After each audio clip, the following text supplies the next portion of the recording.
Hey guys, इस video में हम डिस्कस करेंगे पार्ट 2 ऑफ इंडियन कॉन्स्टिट्यूशन जो है सिटीजनशिप। तो चलिए स्टार्ट करते हैं। सबसे पहले देखते हैं कि सिटीजन्स कौन होते हैं। सिटीजन्स कंट्री के फुल मेंबर्स होते हैं और जो कंट्री के लिए लॉयल होते हैं। सिटीजन्स को सारे सिविल और पॉलिटिकल राइट्स दिए जाते हैं। For example right to vote. Right to vote सिर्फ कंट्री के सिटीजन्स को ही दिया जाता है। कॉन्स्टिट्यूशन सिटीजनशिप से डील करता है अंडर पार्ट 2, जिसके अंदर टोटल 7 आर्टिकल्स हैं, आर्टिकल 5 से 11 तक। कॉन्स्टिट्यूशन सिटीजनशिप से डील करता है only at the commencement of the constitution, यानी जिस दिन कॉन्स्टिट्यूशन लागू हुआ था सिर्फ उस दिन तक की बात करता है कॉन्स्टिट्यूशन सिटीजनशिप को लेकर। हमारा कॉन्स्टिट्यूशन लागू हुआ था 26 जनवरी 1950 को। उसके बाद कॉन्स्टिट्यूशन से रिलेटेड जो भी चीज़ें होंगी उस पर पार्लियामेंट लॉ बनाएगा। ये कॉन्स्टिट्यूशन पावर देता है पार्लियामेंट को। पार्लियामेंट ने जो लॉ बनाया है सिटीजनशिप को लेकर वो है सिटीजनशिप एक्ट 1955। उसको भी इस वीडियो में हम डिस्कस करेंगे। सबसे पहले सारे आर्टिकल्स डिस्कस करते हैं सिटीजनशिप से रिलेटेड। सबसे पहला आर्टिकल है आर्टिकल 5। आर्टिकल 5 कहता है कि अगर आप इंडिया में डोमिसाइल हैं, डोमिसाइल मतलब आपका परमानेंट रेजिडेंट जहाँ पर आप रह रहे हैं उसे कहते हैं डोमिसाइल, और आप बोर्न इन इंडिया हैं, डोमिसाइल के साथ आप बोर्न इन इंडिया हैं तो आप इंडिया के सिटीजन हैं। या फिर डोमिसाइल के साथ either of your parents were born in India तो आप इंडिया के सिटीजन बन सकते हो। और आप कमेंसमेंट ऑफ द कॉन्स्टिट्यूशन यानी 26 जनवरी 1950 से 5 साल पहले से इंडिया के अंदर रह रहे हो तो भी आप इंडिया के सिटीजन बन सकते हो। यानी डोमिसाइल के साथ इन तीनों में से कोई एक रिक्वायरमेंट अगर आप पूरा कर रहे हो तो आप इंडिया के सिटीजन बन सकते हो।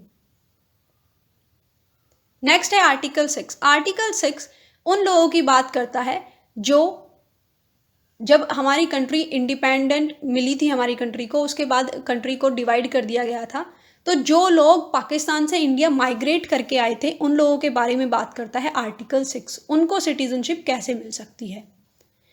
अगर वो लोग जो बोर्न इन इंडिया हैं या उनके पेरेंट्स बोर्न इन इंडिया या फिर उनके grandparents born in India, वो इंडिया जो अनडिवाइडेड इंडिया था, मतलब इंडिपेंडेंस से पहले टोटल इंडिया जिसके अंदर पाकिस्तान और अब बांग्लादेश भी इंक्लूडेड था, उस इंडिया में अगर वो बोर्न हुए हैं या उनके पेरेंट्स या ग्रैंड पेरेंट्स और वो इंडिया माइग्रेट होकर आ गए थे 19 जुलाई 1948 से पहले तो वो इंडिया के सिटीजन हैं। लेकिन अगर वो 19 जुलाई 1948 के बाद इंडिया माइग्रेट होकर आए तो उनको पहले यहाँ पर 6 मंथ के लिए ऑर्डिनरी रेजिडेंट रहना होगा और उसके बाद अपने आप को रजिस्टर कराना होगा, जिसके बाद वो इंडिया के सिटीजन बन सकते हैं। नेक्स्ट है आर्टिकल 7। आर्टिकल 7 उन लोगों की बात करता है जो पहले इंडिया से माइग्रेट होकर पाकिस्तान चले गए थे लेकिन फिर वो बाद में पाकिस्तान से इंडिया वापस आ गए थे रीसेटल होने के लिए। तो वो लोग जो पाकिस्तान चले गए लेकिन 1 मार्च 1947 के बाद वो इंडिया आ गए रीसेटल होने के लिए, तो उनको सिटीज़न बनने के लिए पहले 6 मंथ यहाँ पे ऑर्डिनरी रेजिडेंट्स रहना पड़ेगा और उसके बाद एक एप्लीकेशन देकर अपने आप को रजिस्टर कराना पड़ेगा, जिसके बाद वो इंडिया के सिटीज़न बन सकते हैं। नेक्स्ट है आर्टिकल 8। आर्टिकल 8 कहता है कि कॉन्स्टिट्यूशन के कमेंसमेंट पर यानी 26 जनवरी 1950 तक बॉर्न इन इंडिया आप या फिर या तो आप बॉर्न इन इंडिया या आपके पेरेंट्स या grand parents way born in India और अभी आप बाहर रह रहे हो इंडिया से, मतलब आपके पेरेंट्स या आपके ग्रैंड पेरेंट्स यहाँ पर बॉर्न हुए थे लेकिन अभी आप इंडिया से बाहर रह रहे हो और आपको इंडिया की सिटीजनशिप चाहिए, तो आप अपने आप को रजिस्टर करा सकते हो उस कंट्री में जो इंडिया की डिप्लोमेसी है, वहां पर जाकर अपने आप को आप रजिस्टर करा सकते हो और इंडिया के सिटीजन बन सकते हो। नेक्स्ट है आर्टिकल 9। आर्टिकल 9 कहता है कि आप सिटीजन नहीं रहोगे अगर आप किसी दूसरी कंट्री की सिटीजनशिप को एक्वायर कर लेते हो वॉलेंटरीली। अगर आप दूसरी कंट्री में जाते हो, वहां पर रहते हो और वहां की सिटीजनशिप भी ले लेते हो तो इंडिया की सिटीजनशिप आपसे छीन ली जाएगी, क्योंकि इंडिया के अंदर डुअल सिटीजनशिप का सिस्टम नहीं है। नेक्स्ट है आर्टिकल 10। आर्टिकल 10 कहता है कि आप सिटीजन, अगर आप इंडिया के सिटीजन हैं और आप इंडिया के सिटीजन कंटिन्यू रहेंगे, लेकिन आप पार्लियामेंट के लॉज के सब्जेक्ट हैं, यानी अगर पार्लियामेंट कोई ऐसा लॉ बनाता है जिसके अकॉर्डिंग आप डिस्क्वालीफाई हो जाते हैं सिटीजनशिप से, तो आप डिस्क्वालीफाई हो जाएंगे। You are subjected to laws made by parliament. Next है आर्टिकल 11। आर्टिकल 11 पार्लियामेंट को ये पावर देता है कि वो लॉ बना सकता है सिटीजनशिप के रिगार्डिंग आफ्टर 26 जनवरी 1950, जिसके बाद पार्लियामेंट ने लॉ बनाया सिटीजनशिप एक्ट 1955। तो चलिए उसको डिस्कस करते हैं। सिटीजनशिप एक्ट 1955 दो चीज़ों के बारे में बात करता है। पहला, एक्वाइजेशन ऑफ सिटीजनशिप, यानी आप सिटीजनशिप को कैसे एक्वायर कर सकते हैं, उसके 5 तरीके बताए गए हैं। और उसके बाद बात करता है लॉस ऑफ सिटीजनशिप, यानी सिटीजनशिप कैसे लॉस की जा सकती है। सबसे पहले बात करते हैं एक्वायर करने का, जिसका पहला तरीका है बाय बर्थ, यानी जन्म के आधार पर आप कैसे सिटीजन बन सकते हो। इसको कई बार अमेंड किया गया है, तो यहाँ पर 3 चीज़ें हैं। पहली है, अगर आप 26 जनवरी 1950 के बाद बोर्न हुए हैं और 1 जुलाई 1987 से पहले बोर्न हुए हैं इंडिया के अंदर, तो आप इंडिया के सिटीजन हैं। कोई और क्राइटेरिया आपको फॉलो नहीं करना।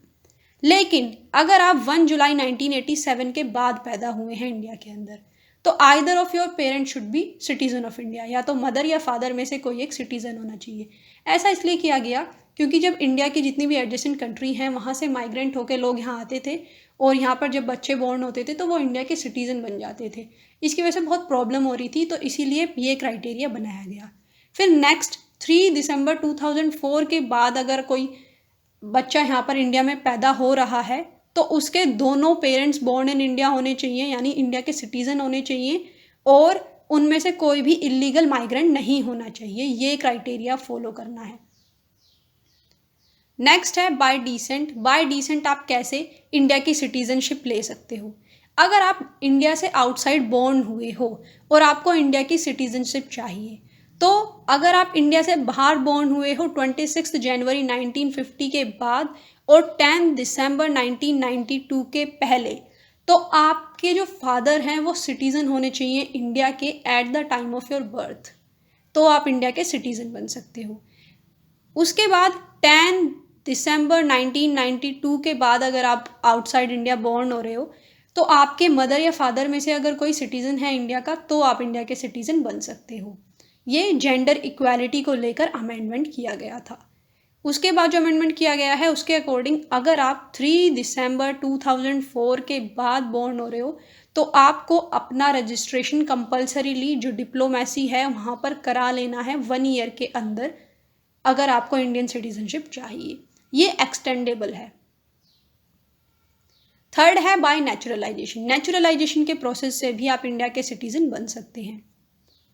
आप इलीगल माइग्रेंट नहीं होने चाहिए, किसी ऐसी कंट्री से बिलोंग नहीं करने चाहिए जहां पर इंडियन सिटीजन्स को नेचुरलाइजेशन के प्रोसेस से सिटीजनशिप नहीं मिल सकती, और साथ में जब भी आप अपने आप को रजिस्टर करने जाएं उससे 1 साल पहले से आप लगातार इंडिया में रह रहे हों, प्लस उससे पहले जो 14 ईयर्स हैं उसमें से उन 14 ईयर्स में से 11 साल आप अगर इंडिया के अंदर हैं, तो आप अपने आप को नेचुरलाइजेशन के प्रोसेस से रजिस्टर करा सकते हैं। आप गुड कैरेक्टर के होने चाहिए। आपको जो 8 शेड्यूल है उनमें से किसी एक लैंग्वेज की नॉलेज होनी चाहिए, प्लस आप गुड इंटेंशन के होने चाहिए, तो आप नेचुरलाइजेशन के प्रोसेस से इंडिया के सिटीज़न बन सकते हो। लेकिन अगर आपने साइंस या किसी और फील्ड में कुछ अच्छा वर्क करा है, तो इंडियन पार्लियामेंट इन सभी कंडीशंस को वेव ऑफ कर सकता है और आपको इंडियन सिटीजनशिप दे सकता है।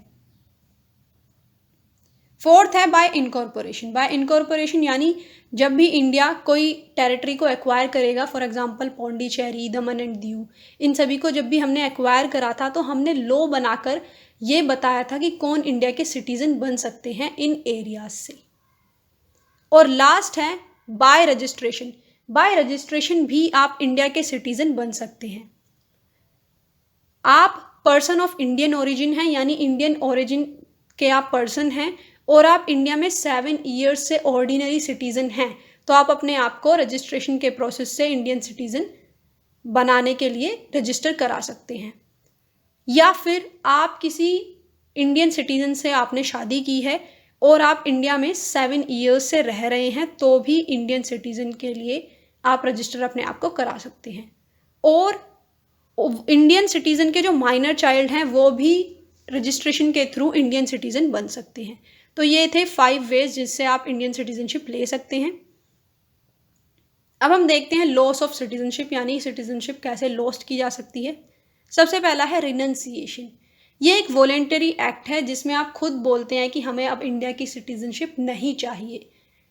रिनंसिएशन का प्रोसेस होता है ये। नेक्स्ट है टर्मिनेशन, जिसमें अगर आप किसी और कंट्री की सिटीजनशिप ले लेते हैं तो इंडिया की सिटीजनशिप टर्मिनेट, यानी वहीं पर आपसे छीन ली जाएगी। और लास्ट है डेप्रीवेशन, जिसमें अगर आपने सिटीजनशिप फ्रॉड से ली है या आपने कॉन्स्टिट्यूशन ऑफ इंडिया के अगेंस्ट कुछ किया है या आप एनिमी एलियन हैं तो आपसे इंडियन सिटीजनशिप छीन ली जाएगी। तो ये थे लॉस ऑफ सिटीजनशिप के तरीके, जो 3 तरीके हैं। तो फ्रेंड्स, यहाँ पर हमने सिटीजनशिप को पूरा डिटेल में डिस्कस कर लिया, part 2 of Indian constitution, plus हमने जो पार्लियामेंट ने लॉ बनाया है सिटीजनशिप एक्ट 1955 उसको भी डिस्कस कर लिया है। आई होप आपको सिटीजनशिप अच्छे से समझ में आ गई होगी। Friends, thank you so much for watching. Please do like, share and subscribe to my channel.